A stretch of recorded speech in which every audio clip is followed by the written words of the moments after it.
तो जब कभी ये मनुष्य ने देखा कि यहाँ के पदार्थ चिरस्थायी प्रसन्नता देने वाले नहीं,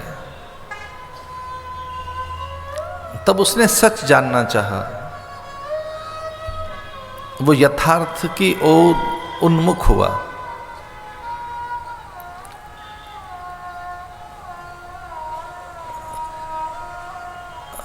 तब उपदेशों का सृजन हुआ है।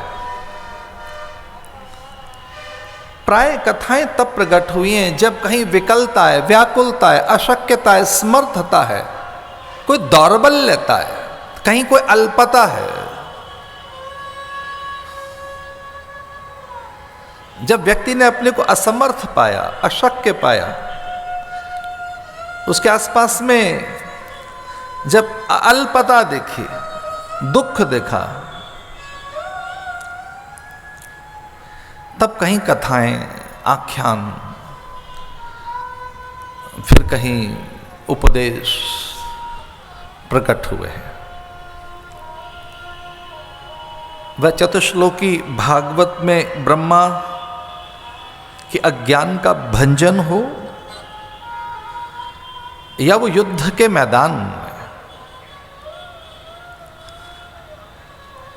अर्जुन के अंतःकरण की दौर्बल्यता से आहत योगेश्वर का अंतःकरण हो, और उसमें एक अकारण करुणा,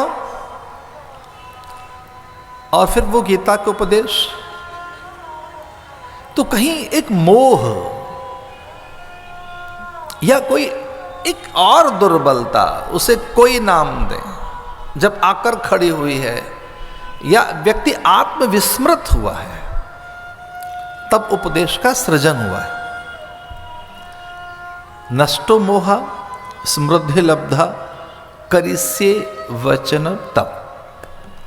अर्जुन ने कहा मैं समझ गया हूं, नष्टो मोहा समृद्धि लब्धा, अब मुझे स्मृति लौट आई है, अब मुझे समझ आ गया क्या करना है, अब मुझे जानकारी हो गई है। जो विज्ञता है, जो बोध है, वही तो वेद देता है। जानने से तो आशय वेद है, और क्या है? जो दे, बोध दे, प्रकाश दे।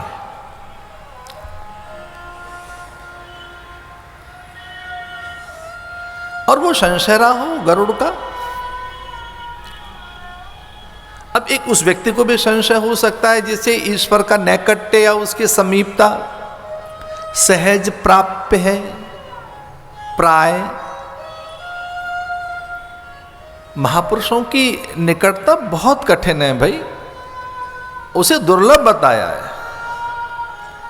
और उन महापुरुषों की जो त्रिकालदर्शी हैं, आत्मदर्शी हैं, ब्रह्मवेत्ता हैं, तत्वदर्शी हैं, अथवा श्रोत्रिय ब्रह्मनिष्ठ हैं, ग्रंथों में उसे दुर्लभ बताया है। मनुजता, मुमुक्षु होना, और उससे भी कहीं कठिन है महापुरुषों का नैकट्य। लेकिन उसे तो विष्णु की समीपता सहज उपलब्ध है। गरुड़ को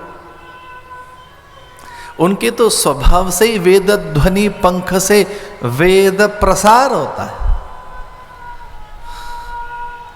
उनके तो स्वभाव में ही ज्ञान है,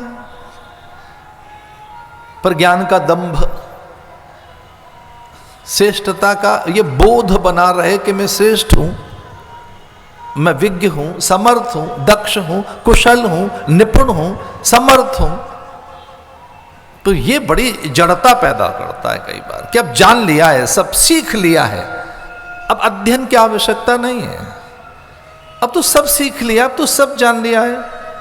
तो अब उपदेश की और किसी प्रेरणा की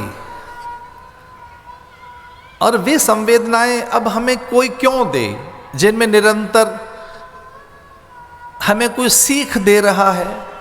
अब सीखें इस समय, अब सीखने की आवश्यकता भी क्या है, क्या आयु रही, अब ये कोई अवस्था है सीखने की। तो जब ऐसे एक नकार दें आप कि अब सीखना नहीं है, अब जानना नहीं है, अब तो सब कुछ पा लिया है,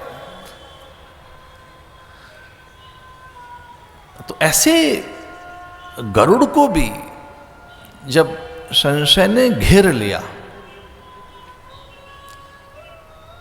और मनुष्य की प्रगति में कोई बाधा है पहली, तो वे संशय है। इसलिए भगवान ने कहा संशय आत्मा विनश्यति। गीता के माध्यम से उन्होंने कहा संशय आत्मा विनश्यति। विकास ठहर जाता है, प्रगति रुक जाती है और वे सारी संभावनाएं भी कहीं खो जाती हैं और अवसर दिखते नहीं। निकट आए वे अनेक अवसर, आंखें खुली नहीं रहती, वो दिखते नहीं है। इसे संशय बड़ी एक भित्ति है जो देखने नहीं देते।